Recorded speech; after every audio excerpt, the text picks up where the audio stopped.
오늘은 시편 119편 17절에서 36절까지 말씀을 가지고 하나님과 거래해도 오타가 났네요. 하나님과 거래해도 될까요? 이렇게 이 제목으로 말씀을 나누도록 하겠습니다. 우리는 하나님의 백성이라고 스스로 생각하는 사람들입니다. 하나님의 백성과 하나님은 어떤 관계일까요?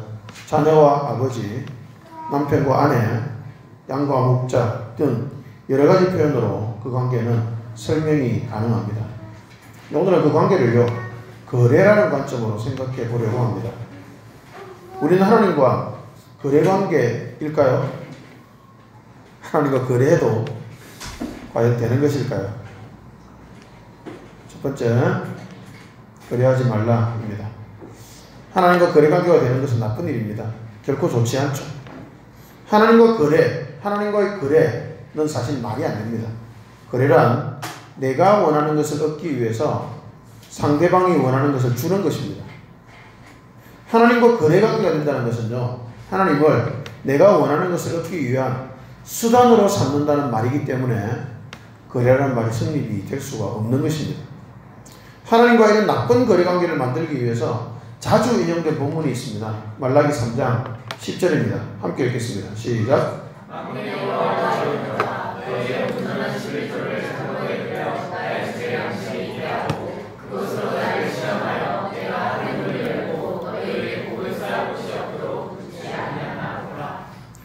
이 본문은 거의 언제나 이렇게 해석되고 설계되었습니다. 하나님을 시험하면 안 되는데 딱 한 가지에서는 시험해도 됩니다. 11조입니다. 온전한 11조를 하나님께 드리십시오. 그러면 여러분의 삶에 복이 넘칠 것입니다. 그런지 아닌지 하나님을 한번 시험해 보십시오. 이런 내용으로 이 본문을 계속 설교를 들었을 겁니다. 그러면 이 본문은 하나님과의 거래를 권유하고 종용하는 구절이 됩니다. 이 구절을 통해서 설교자들은 물질적이고 세속적인 복을 목적으로 삼아라고 가르쳤고 하나님을 거래의 대상으로 삼도록 가르쳐 왔습니다. 과연 이 구절은 그런 뜻이 맞을까요? 여러분, 사실 이런 거래를 하나님과 하는 것은 말이 되지 않습니다.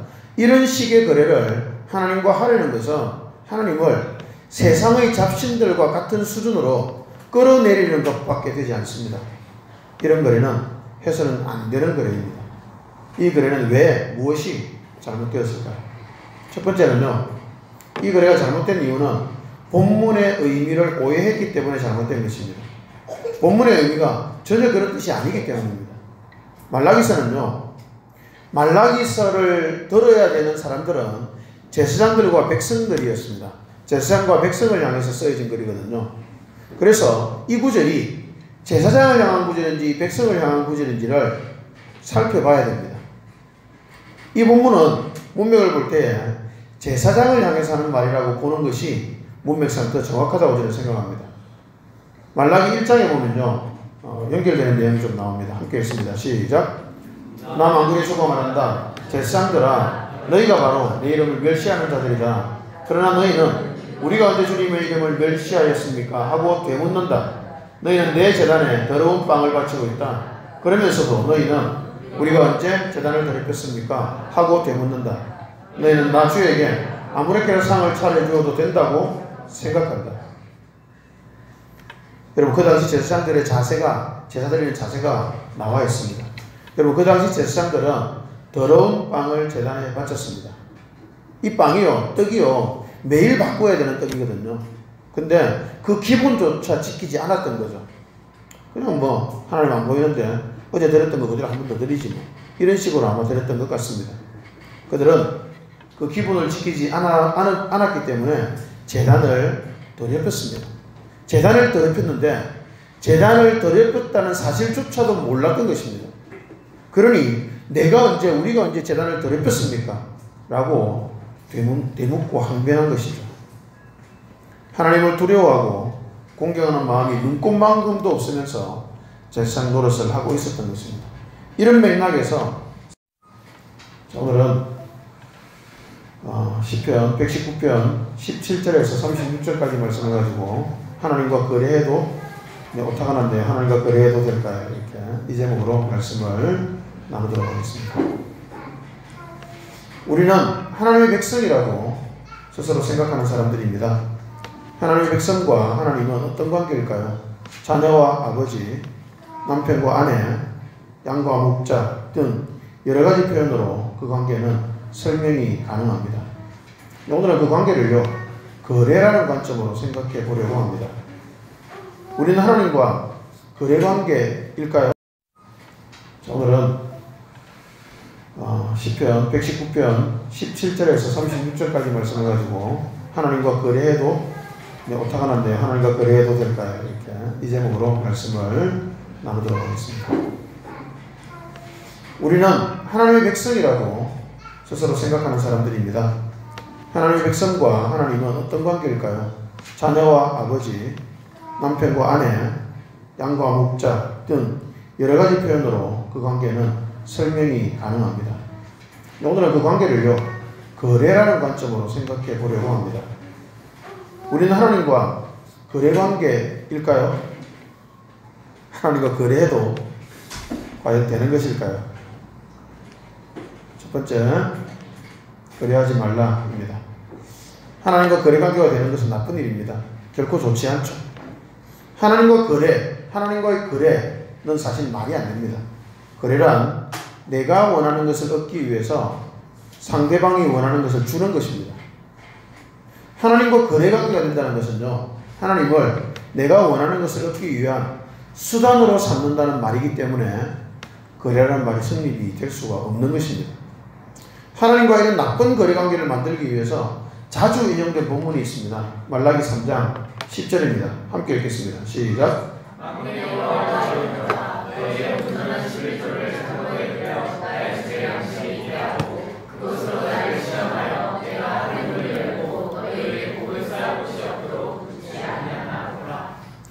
이 본문은 거의 언제나 이렇게 해석되고 설계되었습니다. 하나님을 시험하면 안 되는데 딱 한 가지에서는 시험해도 됩니다. 11조입니다. 온전한 11조를 하나님께 드리십시오. 그러면 여러분의 삶에 복이 넘칠 것입니다. 그런지 아닌지 하나님을 한번 시험해 보십시오. 이런 내용으로 이 본문을 계속 설교를 들었을 겁니다. 그러면 이 본문은 하나님과의 거래를 권유하고 종용하는 구절이 됩니다. 이 구절을 통해서 설교자들은 물질적이고 세속적인 복을 목적으로 삼아라고 가르쳤고 하나님을 거래의 대상으로 삼도록 가르쳐 왔습니다.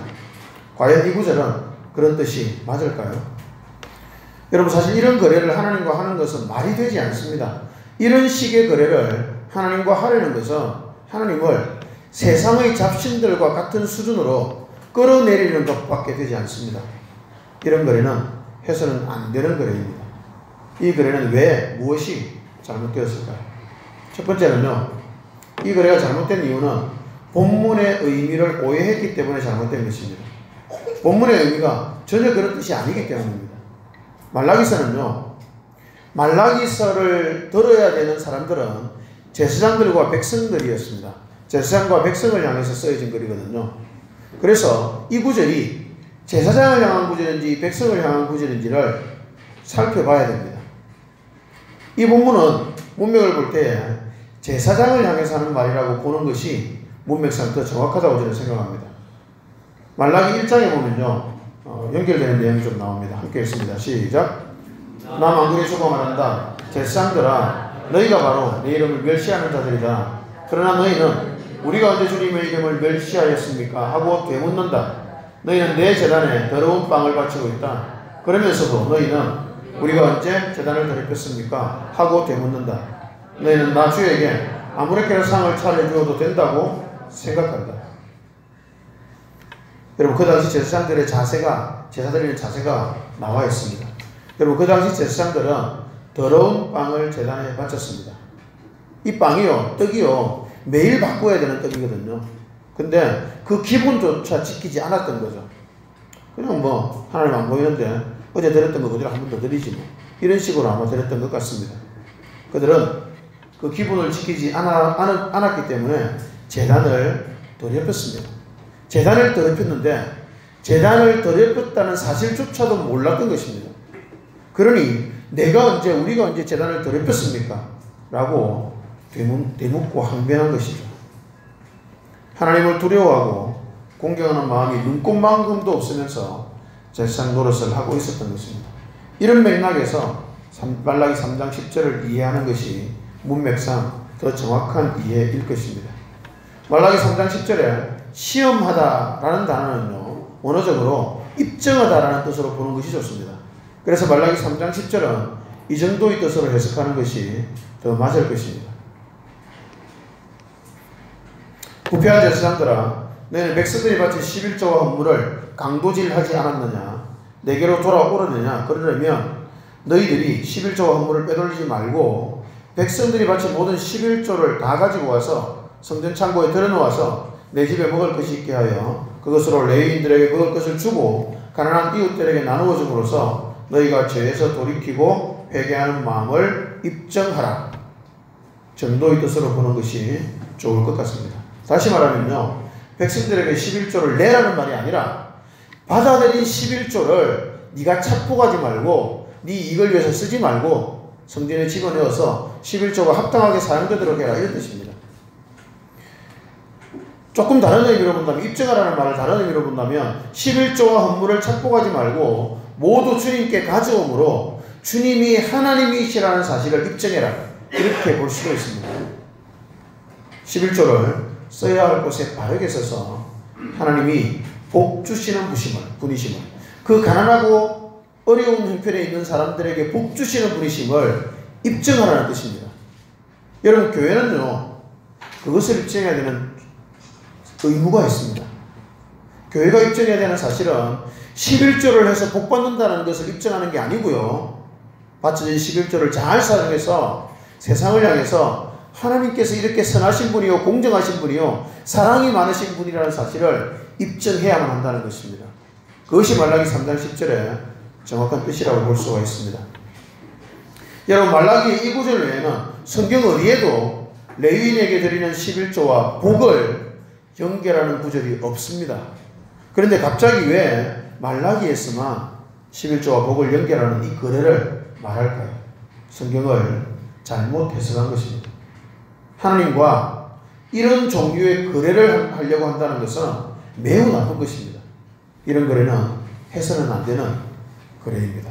이 구절은 11조와 헌물을 불법적으로 착복하는 제사장들을 향한 책망의 말씀이지 하나님과의 거래를 종용하는 말씀이 전혀 아니라는 사실을 알아야만 될 것입니다. 두 번째로 이것이 잘못된 이유는요, 탐욕을 권장하기 때문에 잘못된 것입니다. 이 구절을 하나님과의 거래로 해석하면 정말 심각한 문제가 생깁니다. 그것은요, 성경이 탐욕을 권장한다는 내용이 되기 때문입니다.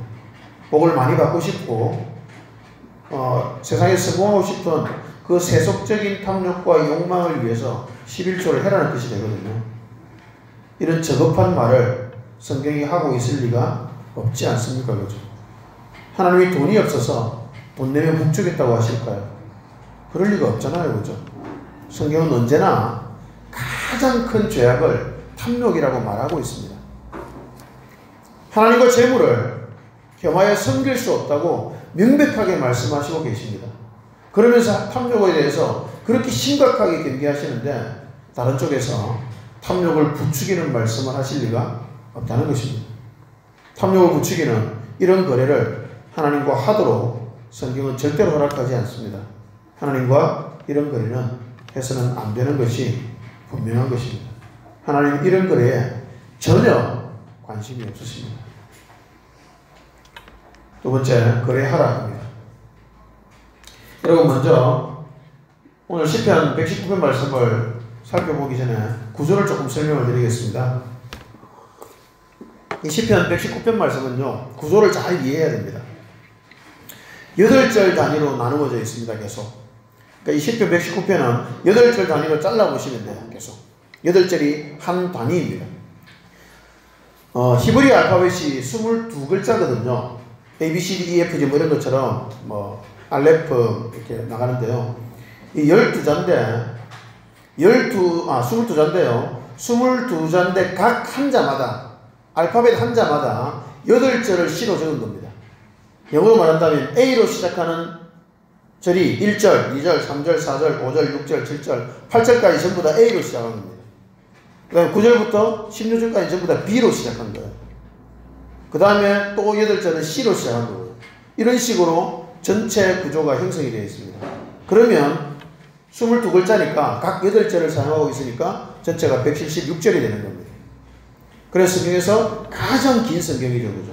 가장 긴 이유가 8절 곱하기 22 철자. 그래서 176절이 되었다라는 것을 이해하면 좋겠습니다. 여러분, 이런 구조를 이해하면 119편을 이해하기가 조금 쉽습니다. 저기 이렇게 119편이 너무 길어서 읽어서 좀 끊어서 읽어야 되겠다고 생각하면 몇 절 단위로 읽으라고요? 8절 단위로 읽습니다. 지금은 우리가 매일 성경 본문에 보면 16절 단위로 끊어서 읽잖아요. 그러니까 2개씩 묶어져 있는 겁니다. 8절 시간 너무 길기 때문에 2개씩 묶어서 지금 묵상을 하고 있는 것입니다. 이 구조를 이해하면서 이제 오늘 본문에 대해서 한번 생각해 보도록 하겠습니다. 분명히 하나님과의 거래는 틀렸고 나쁜 것 같은데 오늘 시편 기자는 노골적으로 하나님과 거래하는 것처럼 보입니다.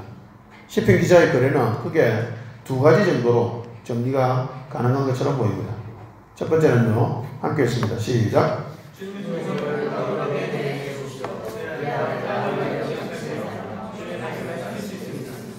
28, 29절도 함께 읽습니다. 시작. 깊은 슬픔에 빠졌으니 주님께서 약속하신 대로 나에게 힘을 주십시오. 그릇된 길로 가지 않도록 나를 지켜주십시오. 주님의 은혜는 주님의 법을 나에게 가르쳐 주십시오. 이 거래는 놀라운데요. 주의 종을 너그럽게, 자신을 너그럽게 대해달라고 조건을 달고 있습니다. 하나님께 말입니다. 이런 거래 조건을 다는 이유는 뭐냐면 그래야만 자신이 활력이 넘치는 삶을 살고 주의 말씀을 지킬 수 있기 때문이랍니다. 게다가 28절에서는 더 당당하게 요구하고 있죠. 자신의 영혼이 슬픔에 빠졌는데 자신에게 힘을 달라고 말하는데 마치 맡겨둔 것을 내어놓으라는 것 같은 말투입니다. 그렇게 해 주셔야만 그릇된 길로 가지 않을 수 있기 때문이라고 아주 당당하게 자신감 있게 마치 내 것인 것처럼 그렇게 주장하고 있습니다. 그리고 주의 법을 가르쳐 달라고도 스스럼 없이 요구하고 있습니다. 너무나 놀랍죠, 그죠? 어떻게 하나님께 이렇게 당당하게 요구할 수가 있을까요? 두 번째는요, 32절, 34절 함께 읽습니다. 시작. 주님께서 나에게 큰 깨달음을 주시면 내가 주님의 계명들이 인도하는 길로 달려가겠습니다. 주님의 율례들이 제시하는 길을 내게 가르쳐 주십시오. 내가 언제까지든지 그것을 지키겠습니다. 나를 깨우쳐 주십시오. 내가 주님의 법을 살펴보면서 온 마음을 기울여서 지키겠습니다. 여러분, 시편 기자는요, 깨달음을 달라고 조건을 말합니다. 그러면 주님의 법을 살펴보면서 온 마음을 다해서 주의 법을 지키겠다고 합니다. 이 조건을 다는 이유는 분명해 보입니다.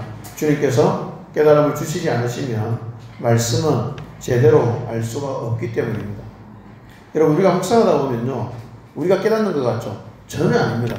말씀은 우리가 깨닫는 게 아니라 성령께서 깨닫게 해주시는 것이거든요. 그래서 깨닫게 해달라고 기도하지 않으면 안 되는 것입니다. 그리고 제대로 깨닫지 못하고서 말씀에 순종하는 것은 말이 안 되는 이야기입니다. 깨닫지 못하고는 순종할 수 없거든요. 그러니 시편 기자는 깨달음을 달라고 당당히 요구하고 있습니다. 이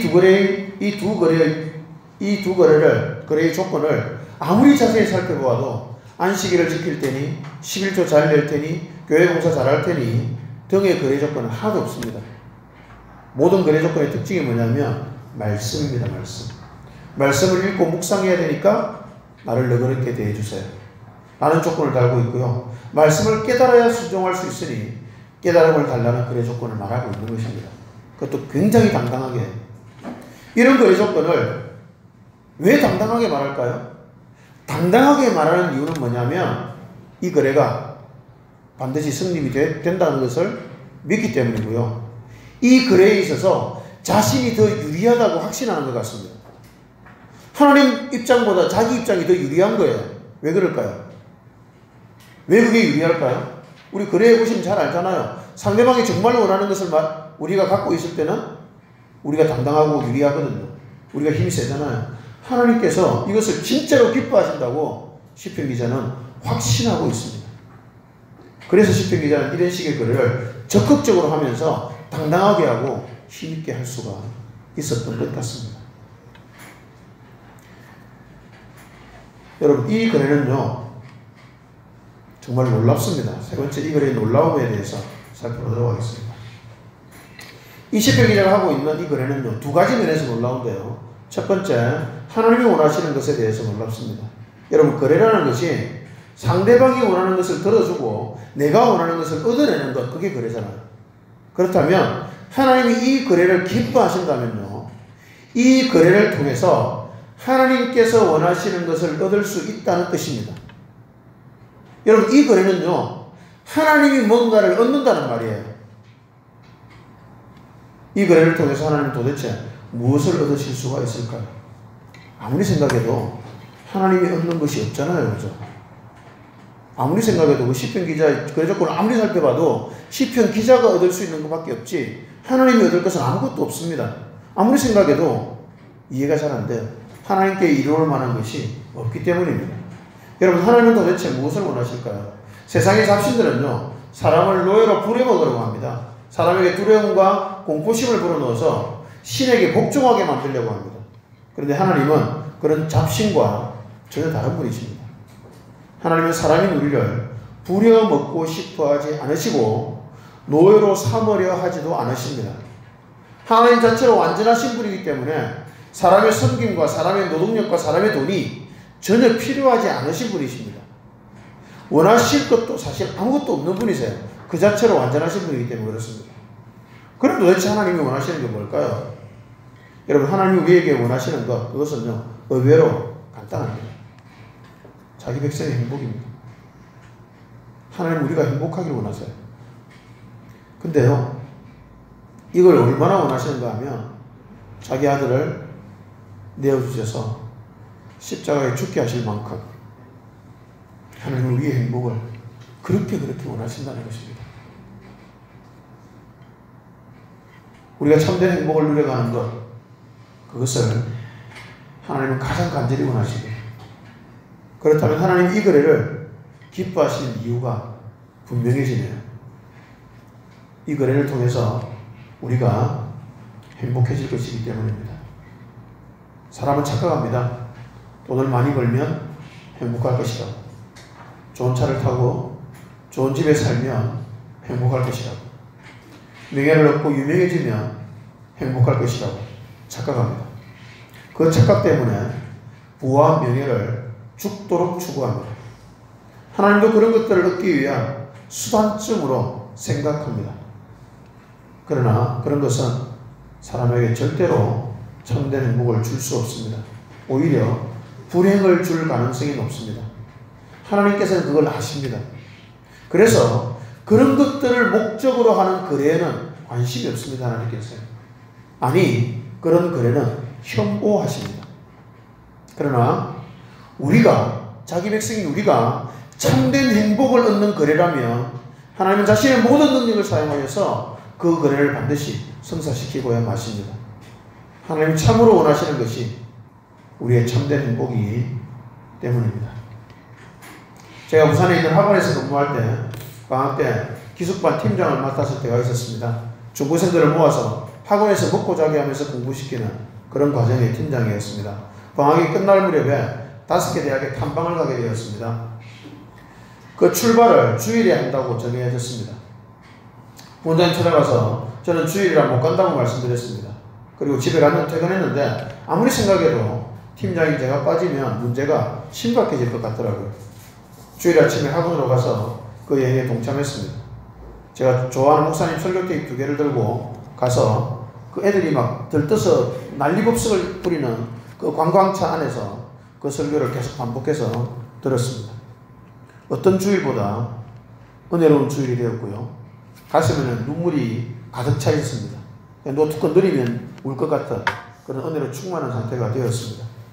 점심 식사 때 단체로 식사를 했는데요. 제가 식사를 받아서 상에 놓고 기도를 하다가 통성기도를 하고 싶을 만큼 너무나 가슴이 뜨거웠습니다. 근데 갑자기 너무 궁금하더라고요. 이렇게 은혜를 받아도 나는 배가 고픈데 하나님은 배가 안 고프실까? 이게 궁금하더라고요. 그래서 그걸 물었습니다. 제가. 주님, 저는 배고프면 밥을 먹어야 되는데 주님은 식사를 하십니까? 기도하면서 물었어요. 그러면 혼자서 피식 웃었습니다. 말도 안 되는 질문이잖아요. 그래서 혼자서 기도하고 웃었죠. 근데 제 마음 깊은 곳에서 이런 음성이 들려왔습니다. 저는 그 음성만큼은 하나님의 음성이 아닐까라고 확신하거든요. 왜냐하면 제가 한 번도 생각해 본 적이 없는 문장입니다. 그래서 갑자기 툭 올라오는 거예요. 그 음성은 뭐냐면 내 양식은 너의 영혼의 성장이다. 그렇게 말씀하셨어요. 내 양식은 너의 영혼의 성장이다. 뒤통수를 맞는 느낌이었습니다. 눈물이 그대로 질끔 나더라고요. 그 애들이 조금 밥 먹고 있는데 거기서 혼자서 눈물을 숨기며 울면서 밥을 먹었습니다.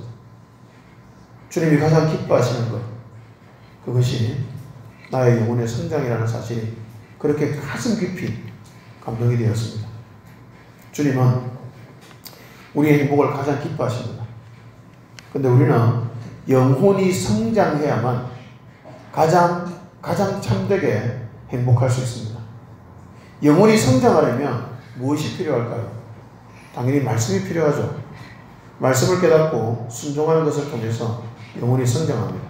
그러니 하나님은 말씀을 거래의 조건으로 삼으면 가장 기뻐하시는 것입니다. 이 거래를 기뻐하시는 이유는 우리의 행복이 하나님의 기쁨이기 때문입니다. 여러분, 하나님의 소원은 이것밖에 없습니다. 이 과정, 말씀을 통해서 영혼이 성장하고 그래서 사람이 진짜 행복해지는 것, 이 과정을 통해서 사람이 참된 행복을 누려가는 것, 그것이 하나님의 소원이십니다.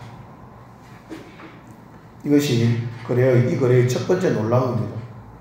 두 번째 놀라움은요, 시편 기자가 원하는 것이 또한 놀랍습니다. 여러분, 하나님은 거룩한 하나님이시니까 당연히 그런 거룩한 소원을 가지고 계신다고 말할 수 있지만요, 사람이 시편 기자가 가진 소원이 너무 놀랍습니다. 그는 어떤 소원을 가지고 있었을까요? 그는 무엇을 기뻐하고 즐거워했을까요? 무엇을 소원했을까요? 무엇을 소원했길래 하나님을 향해서 이런 거래를 제안했을까요? 함께 읽습니다. 35절 시작.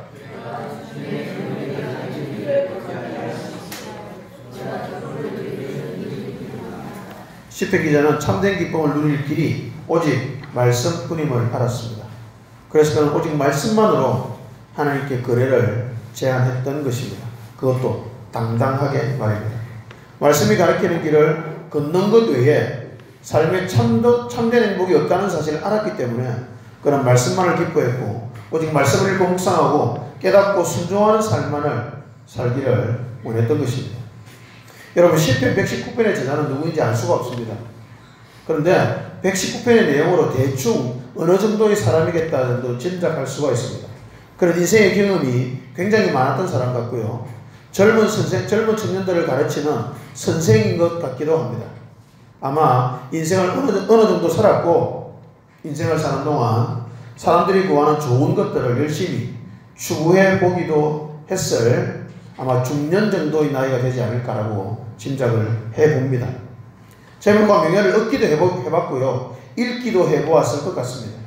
그 모든 과정을 통해서 그는 알게 되었습니다. 오직 말씀만이 참된 기쁨을 준다는 사실을 말입니다. 오늘 제가 문희장을 태워서 교회로 오면서 그런 말을 했습니다. 시편 119편 저자에 대해서 이야기하면서 누군지 알지 못한다고, 근데 천국 가면 알게 될 것 같다고 그렇게 이야기를 나누었는데요. 제가 천국 가면 예수님 만나서 제일 먼저 그것부터 물어보고 싶다고. 시편 119편 저자가 도대체 누구냐고, 도대체 누가 이런 훌륭한 시편을 썼냐고 정말로 물어보고 싶고 그 사람을 만나고 싶다는 이야기를 나누었습니다.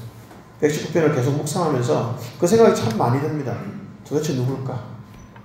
그것이 어떻게 생긴 사람일까? 어떤 삶을 살아왔길래 이런 고백을 했을까?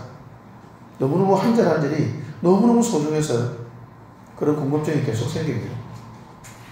여러분, 그 사람이 시편 119편 저자 그 사람이 또 하나 알았던 사실이 무엇인가 하면 말씀만을 추구하는 그 삶을 하나님이 가장 기뻐하신다는 사실, 그것도 알았던 것 같습니다. 그러니 이토록 당당하게 이런 거래를 하나님께 제안할 수 있었던 것입니다. 하나님의 소원의 놀라움과 시편 기자의 소원의 놀라움을 살펴보면서 내려지는 결론이 뭐냐면 하나님과 시편 기자의 소원이 같다는 사실입니다. 하나님과 소원이 같아지면 당당하게 하나님께 요구할 수도 있고 심지어 은혜를 제안할 수도 있게 되는 것입니다. 나를 너그럽게 대해달라고 하나님께 요청할 수도 있게 됩니다. 내가 말씀을 지켜야 되니 말씀을 깨닫게 해달라고 당당히 요구할 수도 있습니다. 이 모든 요구 조건이 하나님이 기뻐하시는 본질적인 요구이기 때문입니다. 근데 여러분, 의아한 사실이 있습니다. 이상한 사실이 있어요. 과연 시편 기자와 같은 소원이, 시편 기자가 가졌던 이 같은 소원이 과연 사람이 가질 수 있는 소원인가? 사람이 이런 소원을 가질 수 있을까? 하는 의아함입니다. 사람은 누구나 육체의 소원을 갖고 있고요. 육체가 원하는 것을 하고 싶습니다. 돈 많이 갖고 싶고요. 건강하고 싶고요. 이기심을 채우고 싶고 세상 것들을 누리고 싶습니다. 이런 존재의 사람이 어떻게 그 내면의 소원이 거룩하신 하나님과 같아질 수 있었을까요? 우리도 시편 기자와 같은 소원을 가질 수만 있다면 우리도 시편 기자처럼 하나님께 거리를 제안하고 하나님이 기뻐하시고 우리도 행복한 삶이 될 수가 있을 것입니다. 도대체 이 시편 기자의 삶에는 무슨 일이 있었길래, 도대체 그의 인생에 무슨 일이 있었길래 시편 기자는 그 소원이 오직 말씀이 될 수가 있었을까요? 도대체 왜 시편 기자는 하나님과 소원이 같아질 수 있었을까요?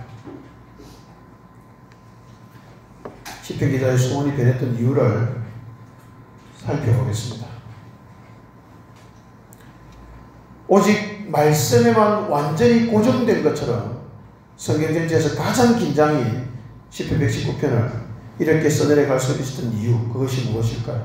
176개의 절을 가진 성경의 내용이 한결같이 말씀입니다. 그만큼 말씀에 대한 시편 기자의 갈망과 간절함이 강했습니다. 그는 우리와 성정이 다른 탁월한 영성을 가진 사람이었을까요? 저는 그렇지 않다라고 생각합니다. 분명히 그에게 무슨 일이 일어났을 것입니다. 무슨 일일까요? 함께 읽습니다. 시작. 고난당한 것이 내게 오히려 유익하게 되었습니다. 그 고난 때문에 나는 주님의 윤례를 배웠습니다. 여러분, 시인은 아주 단순하게 이유를 말해줍니다. 고난입니다. 세상에는 고난이 없이도 주의 윤례를 배울 만큼 거룩한 사람은 없습니다. 주의 윤례가, 즉 말씀이 생명이라고 진심으로 고백하는 사람 중에서 고난을 통과하지 않은 사람은 아무도 없습니다. 고난을 통과해야만 말씀이 유일한 생명임을 알게 되고 고백할 수 있게 됩니다. 고난이 있어야 말씀이 말씀답게 와닿습니다. 고난이 시인의 마음에 간절한 소원이 말씀이 되게 하였고, 고난을 통해서 그의 소원이 하나님의 소원과 일치되었던 것입니다. 마음의 소원의 변화는 바로 고난의 힘입니다. 여러분, 고난이 있으면 좋을까요? 없으면 좋을까요? 고난이 없으면 좋잖아요. 당연히, 그죠? 그리고 고난이 없이 신앙이 좋아지고 고난이 없이 마음의 소원이 주님과 같아지는 것이 제일 좋을 겁니다. 그죠? 그러나 여러분, 안타깝게도 그런 일은 없습니다. 그런 일은 절대로 있을 수가 없어요. 고난이 없이 그 내면의 소원이 말씀으로 바뀌는 일은 절대로 있을 수가 없습니다. 제가 왜 이렇게 절대로라고 단언할 수 있을까요? 그냥 시편 기자의 경험이니 그럴 수도 있겠지만 반대의 상황, 그렇지 않은 상황도 충분히 있지 않을까요? 고난 없이도 변화된 사람이 충분히 있지 않을까요? 그럴 수가 없습니다. 고난이 없이는 변화도 성숙도 없습니다. 이렇게 자신만만하게 말씀드릴 수 있는 이유가 있습니다. 주님에 대한 성경의 기록 때문입니다. 함께 읽습니다. 시작.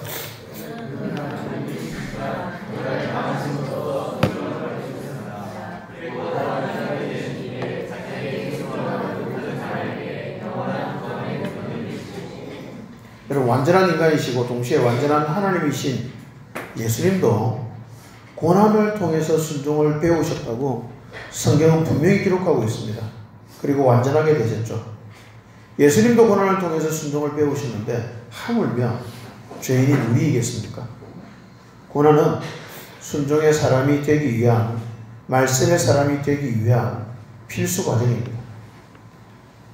그러면요, 마음에서 반발 비슷한 마음이 생길 수가 있을 것입니다. 나는 고난이 별로 없었어. 그러면 나는 말씀의 사람이 될 가능성이 없는 것 아닐까? 라는 마음. 여러분, 이 말은, 이 말 자체가 문제입니다. 뭐가 문제일까요? 이 말은 인생에 대해서 제대로 통찰하지 못한 말이라는 문제가 있습니다. 인생은요, 인생 자체가 고난입니다. 살아있는 것 자체가 고난이에요.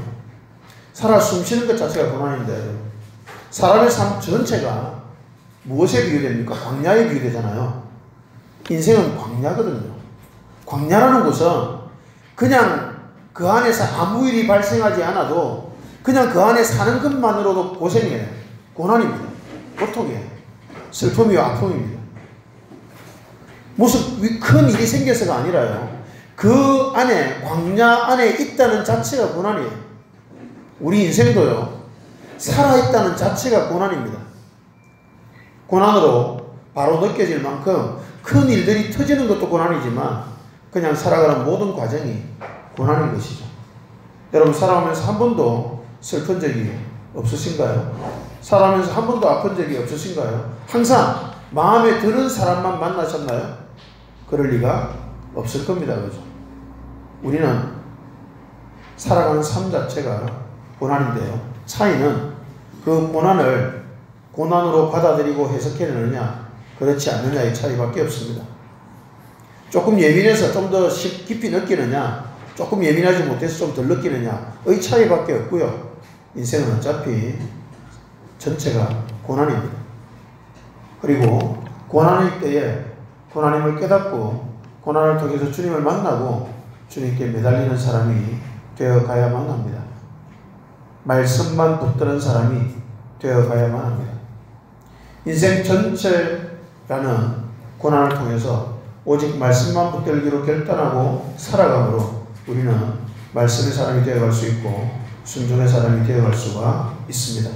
그런 인생의 과정을 살아가다 보면 어느 순간부터 자신의 소원이 하나님의 소원과 많이 닮아 있음을 발견하게 됩니다. 마음의 소원이 하나님을 닮게 되는 것, 마음의 소원이 오직 말씀이 되는 것은 고난이, 인생의 삶이란 이 고난이 우리에게 주는 놀라운 유익인 것입니다. 결론을 내리겠습니다. 먼저 과거의 고난, 과거에 저는 제 이야기를 좀 드릴 건데요. 저는 고난을 제법 많이 겪었습니다. 먹고 사느라 죽도록 일을 해보기도 했고 학원을 5개나 말아먹기도 해보았고 제법 큰 금액의 사기도 당해보았고 허무와 절망감에 치를 떨었던 적도 있었습니다. 모두 고난이 있고 참 감사하게도 저는 그 모든 고난의 과정을 통해서 주의 말씀을 붙들었습니다. 제가 제법 많은 고난을 겪었다고 생각했는데 요즘 밴드에 올라오는 묵상글들을 보면 명함도 못 내밀겠다는 생각을 많이 하고 있습니다. 여러분, 그것은 우리 모든 인생이요, 크고 작고의 차이밖에 없지 전부 고난투성이라는 것을 말해주고 있는 것입니다. 말씀이 아니면 저는 살 수가 없을 듯 고통스러워서 치열하게 말씀을 붙들었습니다. 그 과정을 지나서 지금 이 시간에 서 있습니다. 지금 이 시간에 저는 어떤가요? 매일 말씀을 묵상하고 매주일 여러분의 설교를 하고 외부에 강사로 나가서 말씀 묵상 세미나를 하기도 합니다. 묵상 수련을 열고요, 외부 교인들의 신청을 받아서 또 말씀 묵상을 가르치고 훈련하기도 합니다. 1:1 제자교육 성경 공부를 여기저기에서 하기도 하죠. 그러면 지금 저는 사실은 과거의 저에 비해서 너무나 감격적이고 행복한 삶을 살아가고 있습니다.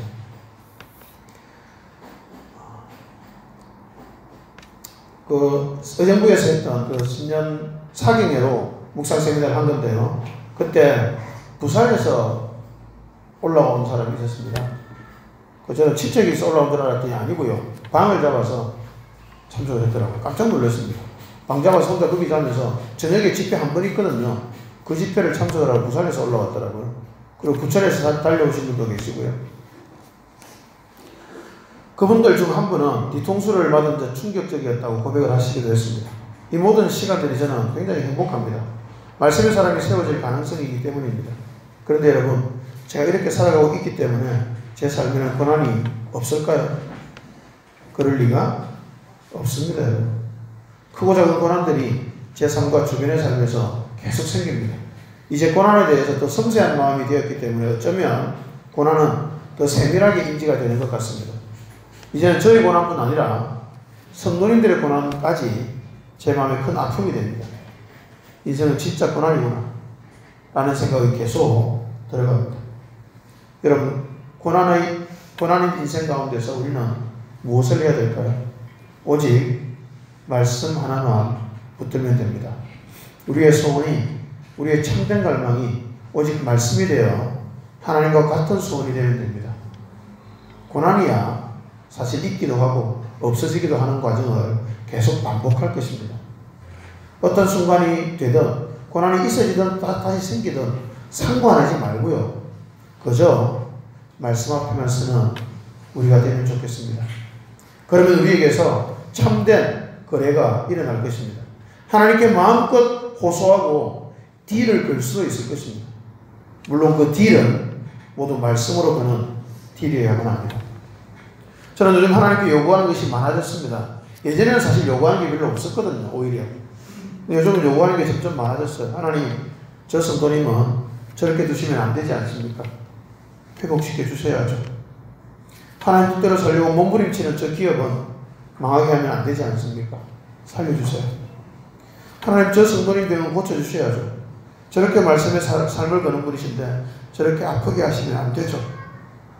등의 기도를 정말로 당당하게 합니다. 요즘은 거의 부탁을 이렇게 간구를 하는 게 아니고요. 하나님께 따지고 요구하는 것 같아요. 하나님 안 해주시면 안 되잖아요. 강력하게 요구를 해요. 왜 이렇게 됐는지 제가 생각을 해보니까요. 다 말씀의 관계가 있어서 그렇습니다.